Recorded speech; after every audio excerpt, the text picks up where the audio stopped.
မင်္ဂလာပါရှင်ဒီနေ့မှာတော့မိခင်ရဲ့မေတ္တာလိုအပ်နေတဲ့ပန်ချီလေးအကြောင်းပြောပြချင်ပါတယ်ဂျပန်နိုင်ငံချိဘမြို့ကအီချီခါဝါတိရစ္ဆာန်ယုံမှာလူအများရဲ့နှလုံးသားကိုဖန်ဆားထားတဲ့မြောက်ကလေးတစ်ကောင်ရှိပါတယ်သူ့နာမည်ကတော့ပန်ချီကုန်းပါ2025ခုနှစ်ဇူလိုင်လမှာမွေးဖွားခဲ့တဲ့ပန်ချီလေးဟာကန်ဆိုးစွာနဲ့ပဲမွေးချင်းမှာတင်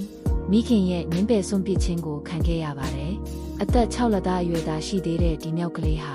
မိခင်ရင်ခွင်အစားအညိုရောင်အယုတ်ကလေးတစ်ယုတ်ကိုပဲသူ့ရဲ့တူးတဲ့သောအားကိုးရာဖြစ်ရွေးချယ်ခဲ့ရပါတယ်ဒီနှစ်ဇန်နဝါရီလကစပြီးဒီရစ္ဆာန်ယုံဝန်ထမ်းတွေကသူ့ကိုမြောက်အုပ်စုထဲဝင်ဆက်နိုင်အောင်စ조사ပေးနေပါတယ်ဒါပေမဲ့ပန်ချီလေးဟာအုပ်စုနဲ့နေရတာကိုအသားမကျသေးပဲကြောက်ရွံ့နေစေပါမနေ့ကတော့မြောက်တကောင်ကသူ့ကိုလက်ခံပြီးဂရုစိုက်တာတွေ့ရလို့အားလုံးကဝမ်းသာခဲ့ရပေမဲ့